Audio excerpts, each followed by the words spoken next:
Hello and welcome to another episode of HYPIA Polyglot Interviews. I'm the president, Dr. Usman Chohan, and today I have the pleasure of a chat with Nhat Vuong, one of our oldest members, uh, has been a global shaper, a hyperpolyglot, and a social entrepreneur. So let me extend a warm welcome to you, Nhat. Welcome to the show. Thank you, Usman. Thank you for having me today. It's a pleasure to be here. So you have a very unique background in the reasons why you were exposed to so many languages, and I'd like you to tell us a little bit about it. Yes. I'm originally from Vietnam. My parents left Vietnam in 1980, a few years after the end of the Vietnamese War. They were coming from the south of Vietnam, and because the war was won by the northern side, they started being scared a bit for their life, and in the hope of better life, they, like many did a couple of years ago, crossing the Mediterranean Sea, they did also took a boat, and now there's a whole generation called boat people. And fortunately for me, they left south of Vietnam from their little hometown called Camau, and they managed to arrive to Malaysia. So not gonna go through their whole trip, but it was really hard.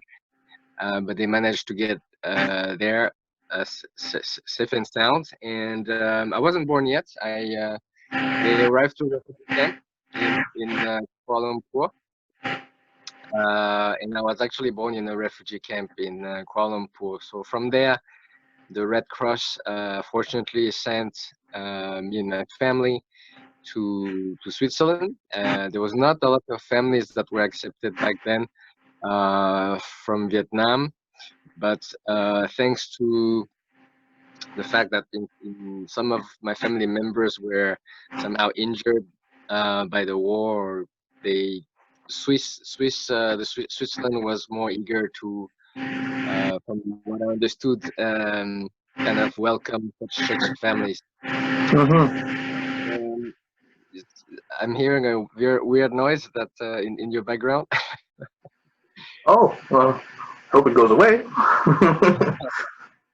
No worries. And so, yeah, I arrived to Switzerland in 1980.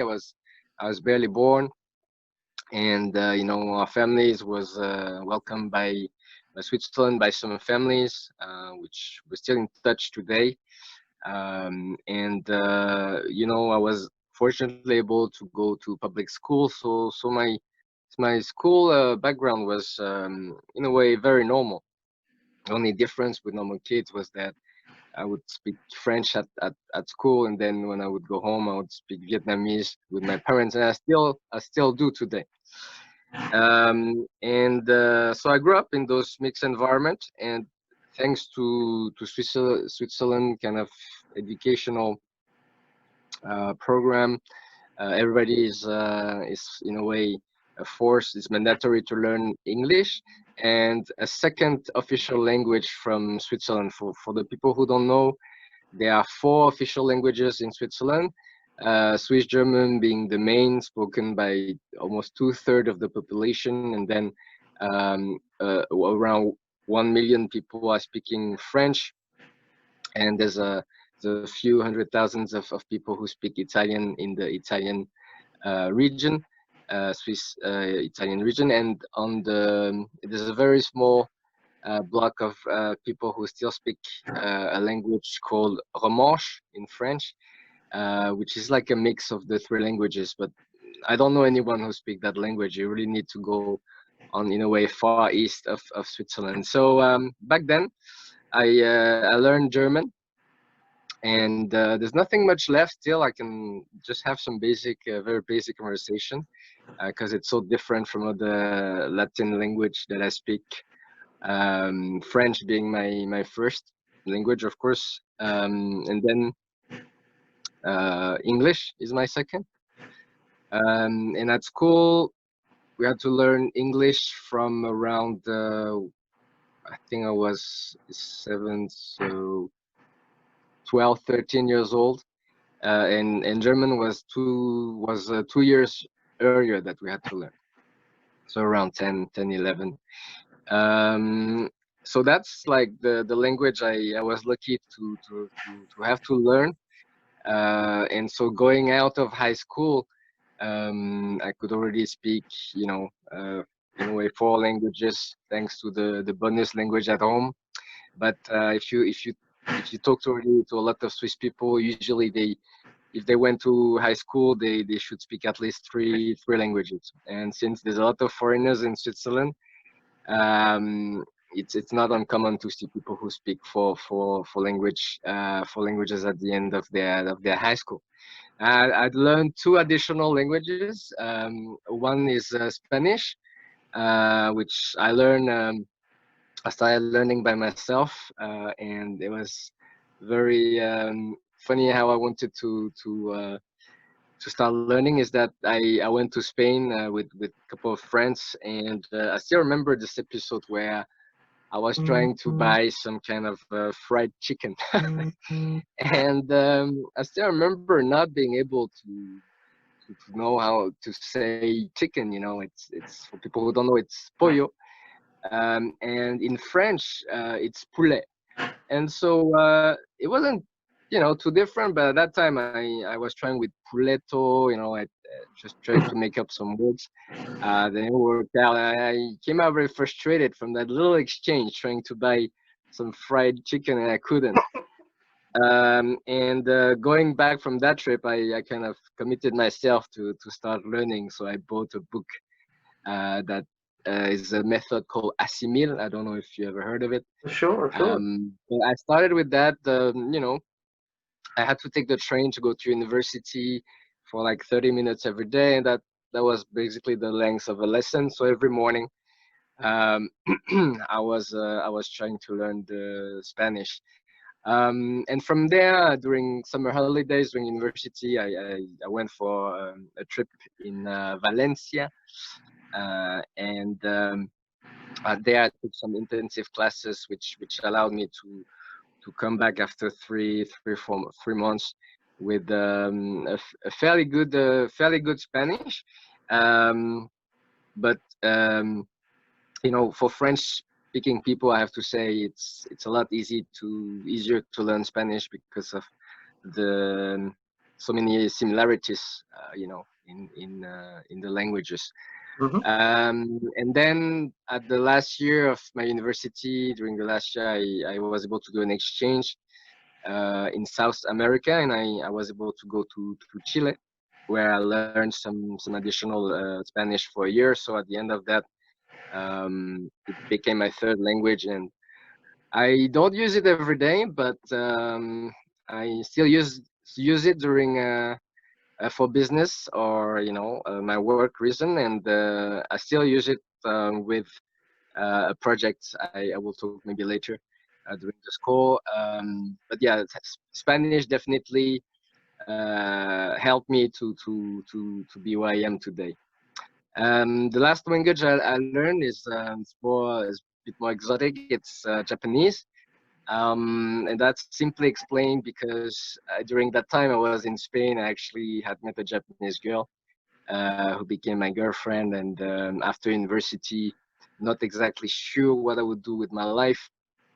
By the way, I studied business, management, and marketing. And I went to Japan, where I took some classes and stayed there much longer than I expected. I thought I would stay 2 or 3 years, and I ended staying 8 years in Tokyo. So I had to learn some conversation level of Japanese, which I'm losing, I have to say, today, because now that I'm back in Switzerland, I honestly don't have much opportunities to talk with a lot of Japanese people here.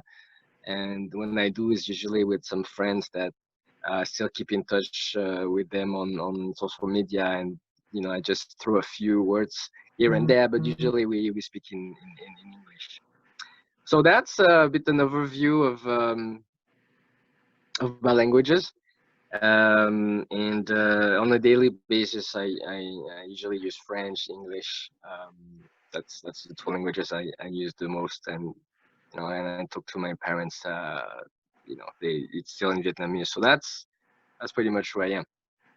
That's a fascinating overview because it involves a little bit of education, a little bit of immersion, a little bit of the family background, a little bit of professional curiosity, a little bit of love. This is the sort of stories we hear from many polyglots to varying degrees, but I think yours encapsulates all themes a little bit more strongly. I think that's a lot of fun. And so this is just one aspect. What I like to emphasize is that most of the hyperpolyglots are not just bookworms who are picking up one language at a time. They're actually very well-rounded people who apply these things. The praxis of language is very interesting.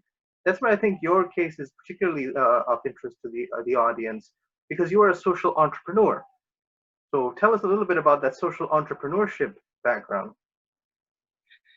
So the very first social entrepreneur moment was when I was in Japan. And that's how actually I became a global shaper back then. In 2011, I was part of the first batch. And I'm also now pretty much one of the oldest in the alumni, because I just celebrated my 40th birthday a few weeks ago. Congratulations. But the reason I became a shaper back then was because I suddenly inspired by the earthquake that happened in Haiti in January 2010. I think it was the 10th of January. I kind of remember. I was really impressed by what happened back then in the US because interestingly, when I was in Japan, just a little background on that, I arrived in 2007, and the iPhone was not there yet. But the Japanese people already were able to use their mobile phone. They had the kind of flip phone in back then, and it would already have some kind of NFC capacities, and you would be able to touch to pay for your subway ticket, your train ticket, and even buy your Big Mac at McDonald's. So they were really pioneers in terms of mobile payments, but very few people know that. And what happened after the earthquake is that I looked at news, and I saw that in the U.S. the Red Cross in the U.S. was able to raise I don't remember the amount exactly, but I think it was a few $1 million just through SMS donations to support the victims of Haiti. And I was really impressed by how easy it was to do a donation now, and at the same time being in Japan, I could see that there was a lot of earthquake happening. Actually, they happen on a daily basis. It's just that the strength is very, very different, but it happens every day. Mm-hmm. And they kept on telling that earthquake had the kind of cycle, and it would happen again in somehow the near future.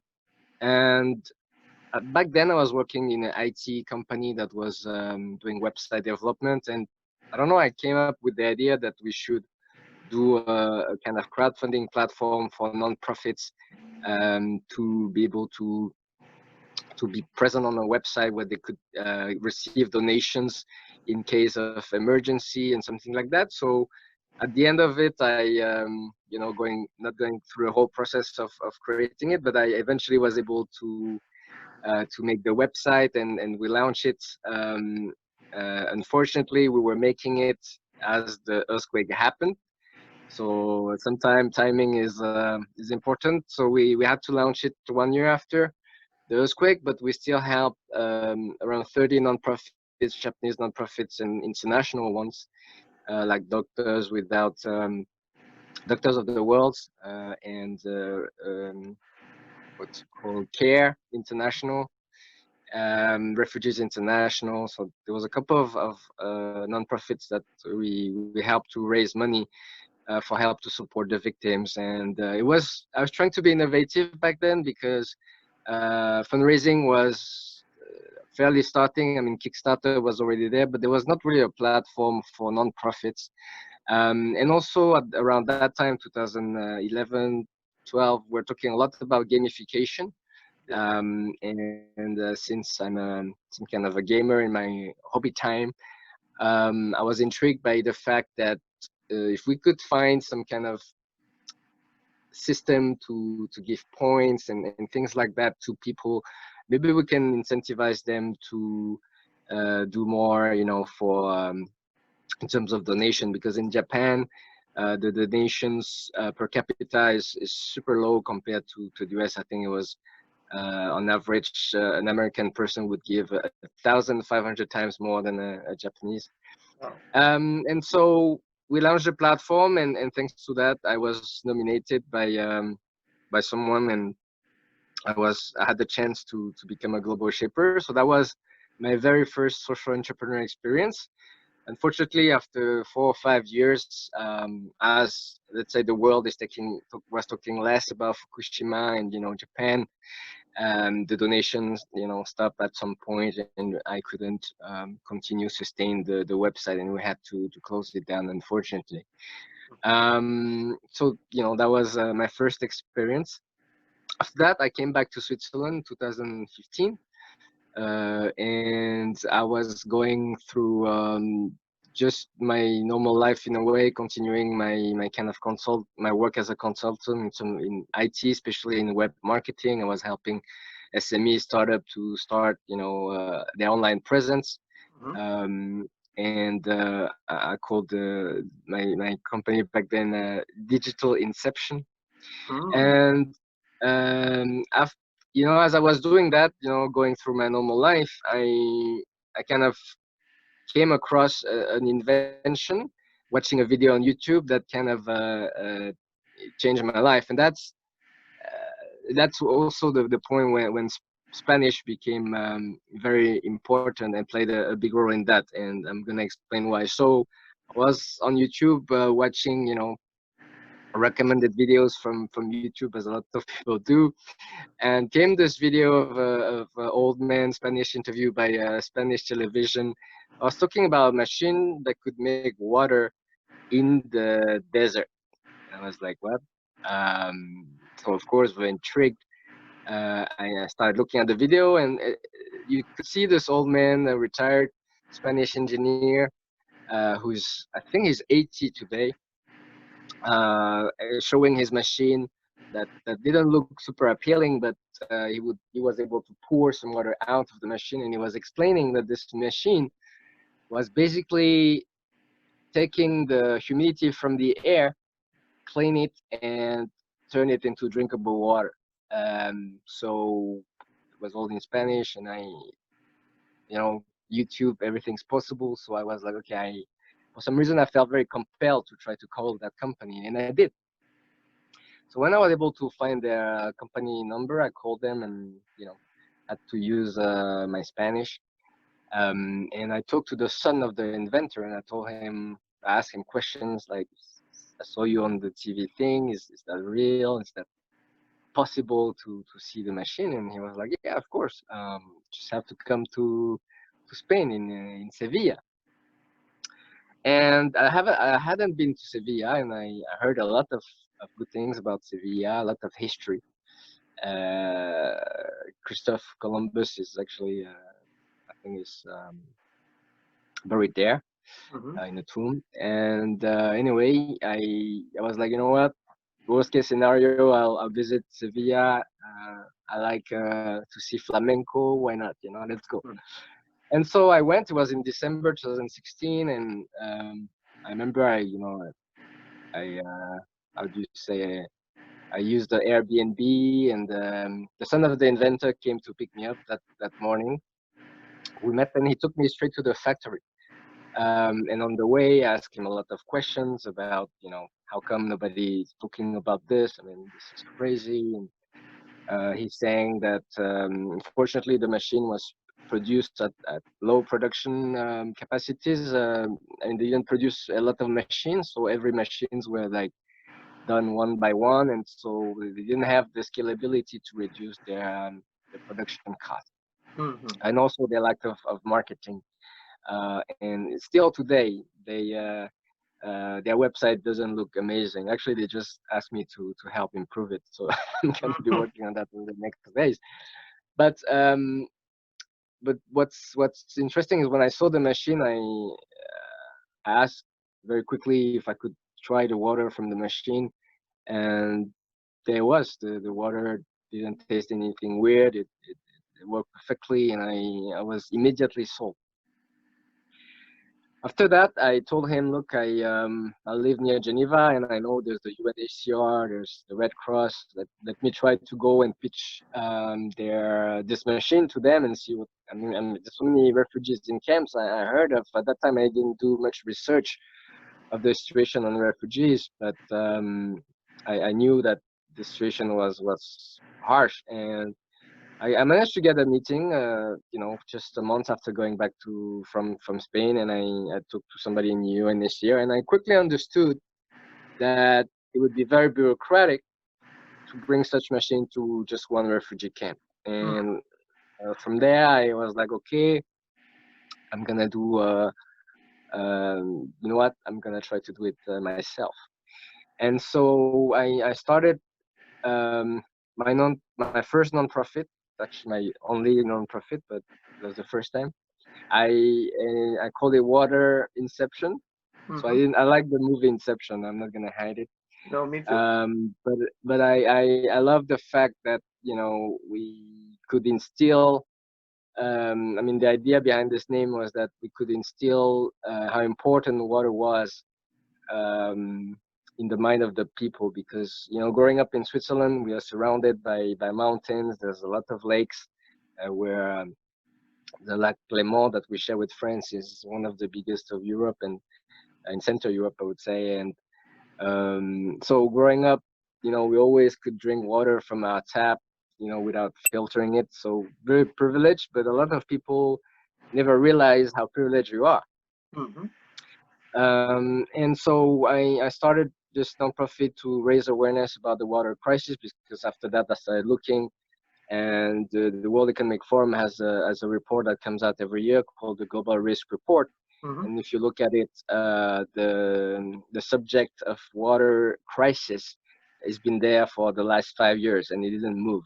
There's a couple of things that came in, came out, but water always stayed there. And I realized there's a lot of organization around water, and there's a lot of people who have thought about it decades, way before me. But I came late, but the urge is real. I mean, from the Mhm. prediction, by 2025, two-thirds of the world population will be living in a world water scarce country.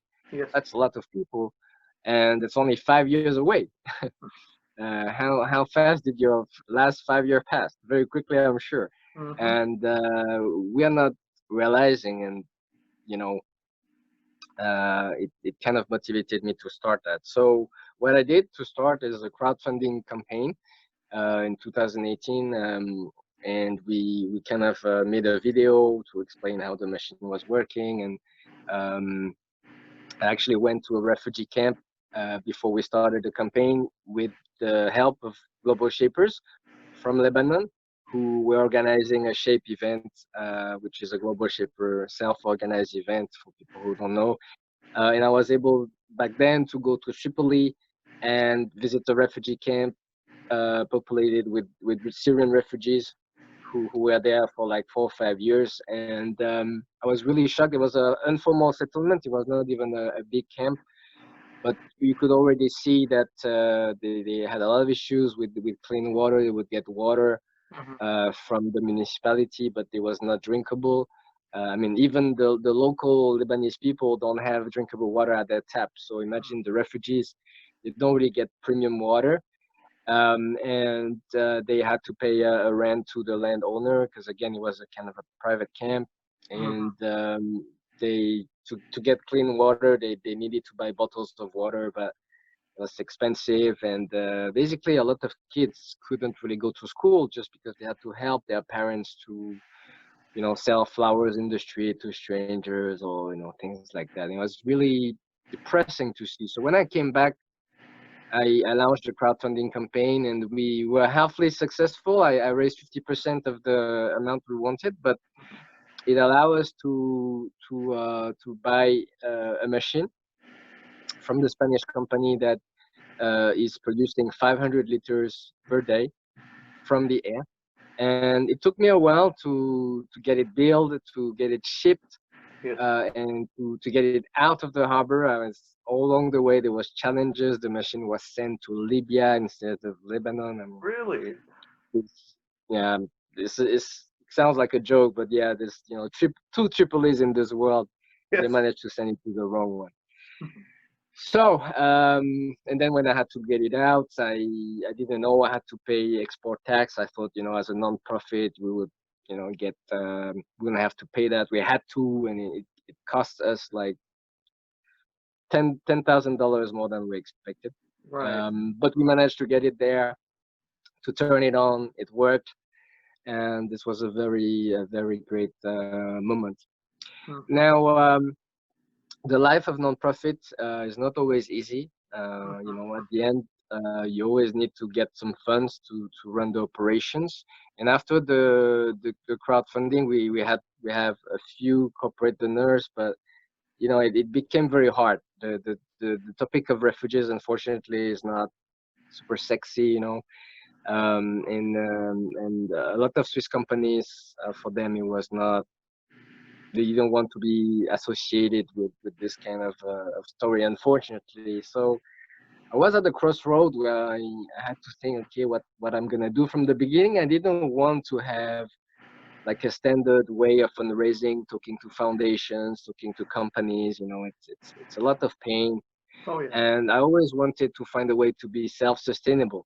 So I didn't know exactly how. I started thinking of merchandising, maybe uh, easily selling some bottles of water with our logo and this kind of thing.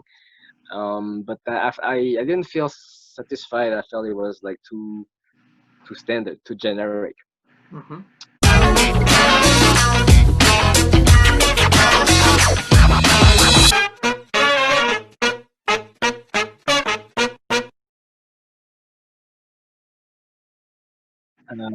And fortunately for me, last year, as I was starting to think what I should do with water inception, a friend of mine who I had met 2 years ago, an entrepreneur also with Vietnamese origin.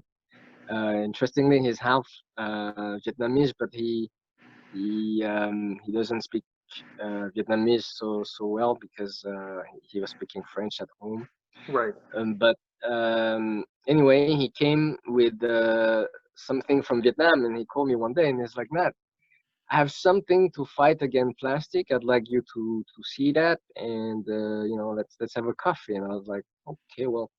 Always open-minded, happy to have a chat. And actually, what he did is came back with some straws from Vietnam, and I was looking at them, and he was like, "Look at these straws. They are the straws of the future."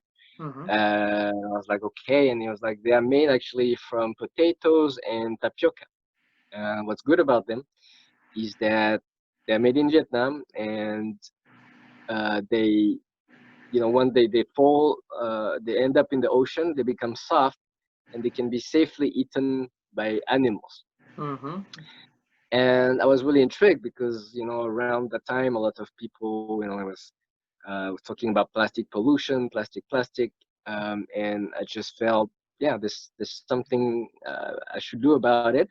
Mm-hmm. And it's a Vietnamese product.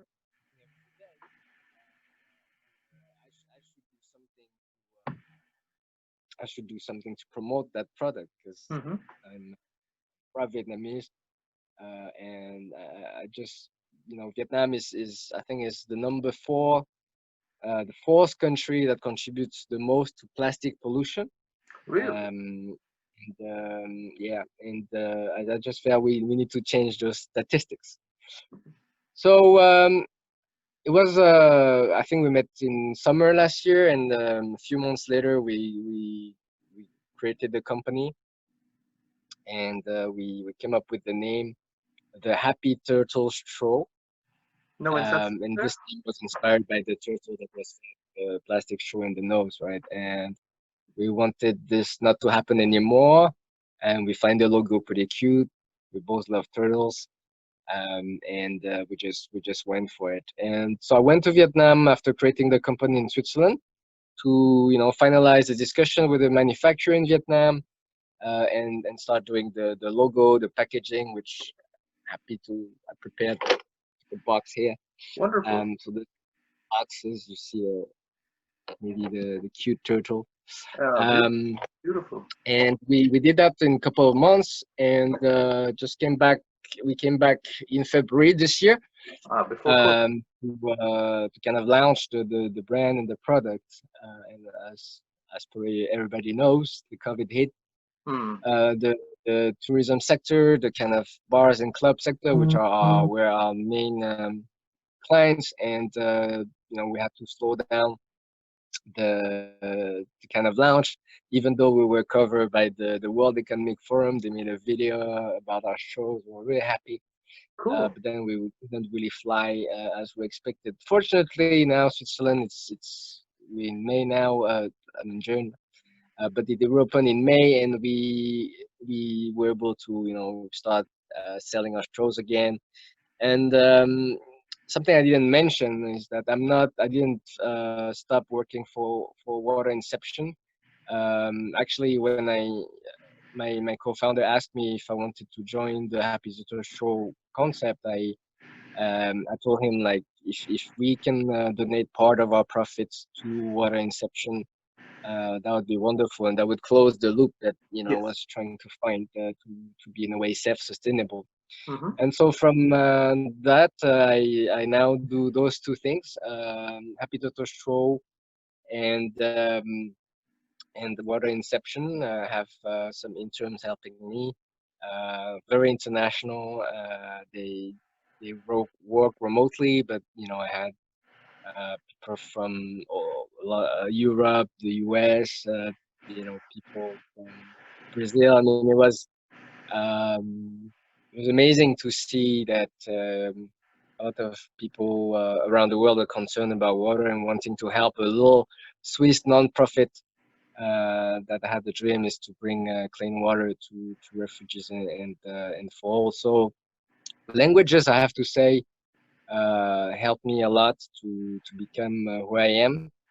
And I always encourage people to, if they can, to learn additional languages. I went to Vietnam, as I said, and people are starting to learn more English, but Hmm. in some location it's still where it needs to be. And I'm not even talking about Japan, which is very, very behind in terms of English, Yes. and to their neighboring countries. And it's sad in a way because people there, I met a taxi driver. I think he was 65 years old one day, and he told me he had never traveled out of Japan.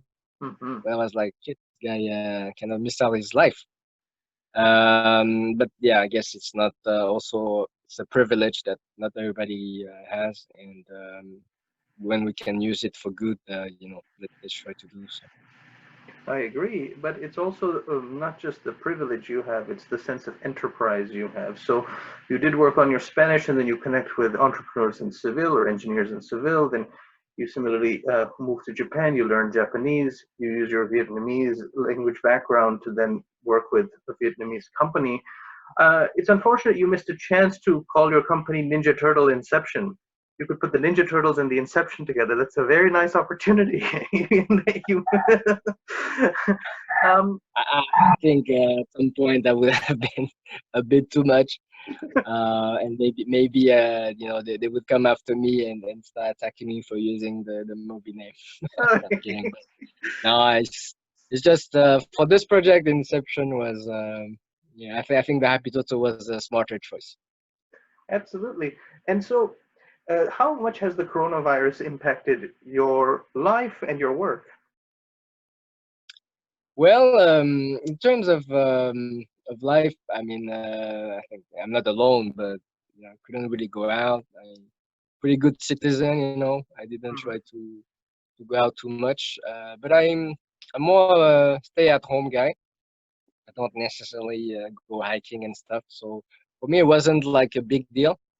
But yeah, you know, I could have gone out and get some sun a bit more, even though today it's rainy. But yeah, it's for me, I work with a lot of startups, and being a consultant in web marketing, I was working from home from Mm-hmm. a very long time already. So for me, honestly, it was not a big thing. It's just that, of course, normally to find some clients, meet some people, I would usually go out and have a coffee outside. But we cannot switch to online calls like a lot of people, and so for me it was okay. For work, of course, as I said, because the establishment, the restaurant, the bars, the hotels we were talking to, even festivals. There's a big festivals in Switzerland, my hometown, called Paleo Festival. It lasts for a whole week. And there's tons of scenes at concerts. I think there's like 300,000 people who come during that time, which our population is around 20,000, so it's a big amount of people in one place, and they've been looking for sustainable products, and they tried a couple of things like paper straws and other type of plast biodegradable plastic, which is only biodegradable in industrial environment. It's called PLA. It's for me, they are not so great solutions. Paper, they become soggy quickly, and you have to cut down trees, and you Yes. cannot really recycle the paper because of the glue that is contained in the straws. And for the PLA straws, the kind of alternative plastic, it still looks like plastic. So it's nice that it kind of bypassed the laws because it's not plastic. Mm-hmm. But if you put that straw in the ocean in front of an animal, it's not gonna differentiate both of them.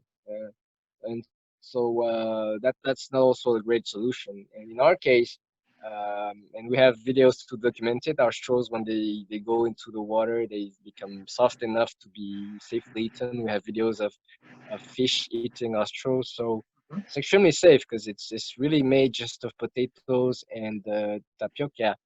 And even the colors that are in the straws, they come from beetroot for the red, a flower for the blue, and the natural colors for the paprika. We only have three colors.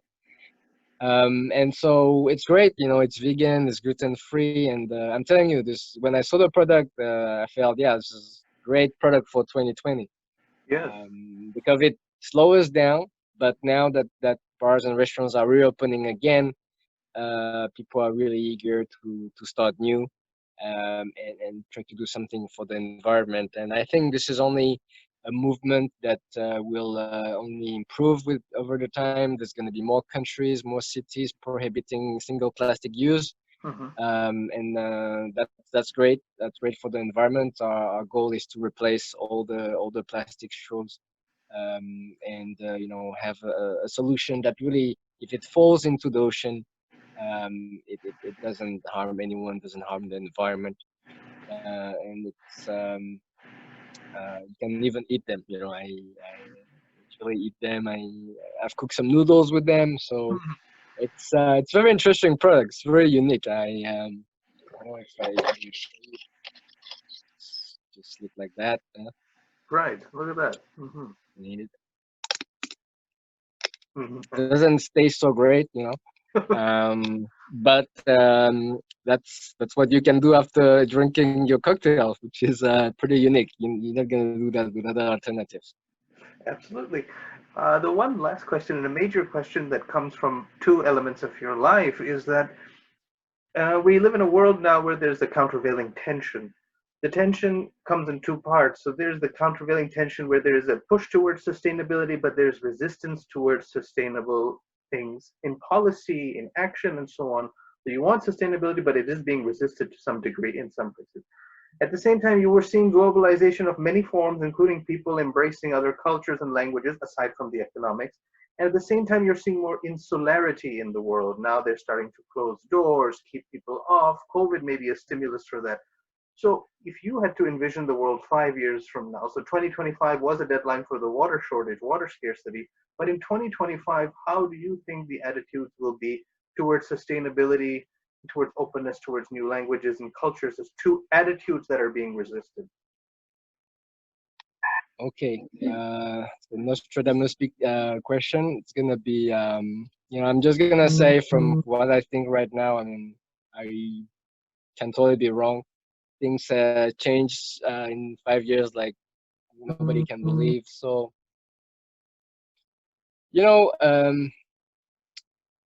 people around me, there's a lot of global shaper. There's people who are, I would say, kind of grew up in a developed nation, fairly well educated. I don't see a lot of racism around me with the people I know. You cannot be a racist as a shaper. There's just no way. Mm-hmm. And but yeah, the trends that I see every day, when I look at my social media, I'm just appalled by what I see, what people say, and nobody seems to get along. But I see some, glimpse of hope um, for the future. That's what I want, but looking at the trends, I'm a bit scared. If you look at the politics in Europe, a lot went right wings and things like that. It cannot be too good. Mm-hmm. Let's face it. I was fortunate to grow up in Switzerland because surrounded by a lot of foreigners from very early stage, from all nations. So for me, racism is basically just not knowing, not being exposed to other kind of races, if I can say, and it's just a lack of that. It's a lack of exposure. When I look at Japan, sometimes they are kind of criticized as racist, but for me, it's more like xenophobia. It's just they grew up in the island. For many years, Japan was not open to the world, and when they did, they didn't do great stuff. And so it kind of developed some kind of hearsay, oh, the strangers are bad, but um, it's because they didn't have a chance to, like me, like the kids. If you go to a Japanese school, there's only Japanese kids. It's Mm-hmm. very rare that you see foreigners, and usually the families that are foreigners that are there, they put their child in international schools, and so it's just racism. It can be solved, I believe, with education. It takes generations to change that. Unfortunately, if your parents are racist, it's pretty hard to not be influenced by that, I suppose. And so for me, the only way to solve is through the education, to have long-term things. So I hope that they're gonna start moving in that direction and start educating the youth and doing more kind of sessions informing why racist is a stupid thing to do. And yeah, so for the sustainability, I believe it's gonna only grow. um, if you look at the solar panels and stuff like that, it's only growing. There's new technology with hydrogen and very interesting things happening. And I think we want to aim towards a world where there's an abundance of energy for everyone, in an affordable way. And hopefully, I want to play a role in that. My installation in the refugee camp in Lebanon, I always wanted to be off grid, so connecting the water generator to solar panels. And I hope this kind of project will, I'm going at my own pace because I'm limited with the kind of financial support that we have. But if a big organization with investing to those kind of water technology, I think it could solve a lot of lives. So hopefully in the coming years, um, our effort will inspire others to start. But it doesn't matter if my impact is gonna be big or small. At the end, what matters for me is that I can inspire somebody who doesn't necessarily is an entrepreneur, but see something bad in the world that he or she wants to fix and start to do something about it. Switzerland is not very famous for entrepreneurs and things like that, and I hope that in the future more people will understand that from home they can do a lot of stuff. They don't have to go into this, in a way, golden prison, as we Hmm. call here in Switzerland, where you just pay to do your job, but you regret not doing a lot of things. And I have a lot of friends in that situation, and I just don't want to be to live a life like that. Even though it has a lot of challenges, being an entrepreneur is 27, 24/7. It's a lot of energy, but I I work 7 days a week. I mean, I work on Sundays. There's no problem. I don't work 8 hours straight, but at the end, it's just the way I live. I don't mind working on weekdays because what I do is purposeful, and I'm enjoying all the steps. So hopefully we're gonna go towards a more entrepreneurial world. More people will try to take the change into their own hand and do something. And I'm just very hopeful. Hopefully we're not gonna destroy each other, but I think it also depends on the countries. But I stay positive in all of that. I mean, let's hope that it continues that way on my close circle. But yeah, sometime when I see outside what's happening, I'm like, wow, this is crazy for 2020 that we haven't learned much from the past, and still repeating the same um, kind of protest that you know I mean, we have to protest. That's what I'm saying. But it's crazy that we have to protest over the same things decades after decades. It's just so it means there's the problem in the system. Hmm. Why the police become violent. Maybe not all of them want to. They didn't start, become a cop just to beat out people, I believe. But I guess maybe the kind of social influence within the police that's been there for a generation. They talk about people from color negatively, and it just continues. And if you don't do it, then you're seen as too good cop in a way. And I don't know. I've never been inside that, but I've seen some testimonial recently from a policeman in French who said he stopped working because he couldn't bear the level of racism that was inside the police itself, that came out, and doesn't surprise anyone. But yeah, there's definitely a problem with the system, and if that doesn't change, I'm sure it's going to continue over again. So hopefully those protests is going to lead some changes internally, but we can only be hopeful of that. Absolutely. Um, so one thing I'd like to say is that there are hyperpolyglots of all sorts, but Nhat you have really exemplified the praxis of so many languages in so many different contexts.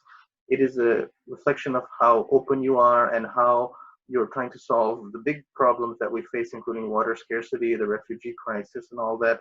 I think this is a very inspiring model for young people who are learning languages, and they have this quick hiccup where they say, well, what's the point? Well, you show that there's not just one point, there are many points. There's many things you can do with it. There's many problems you can solve with it. There's a big impact you can have.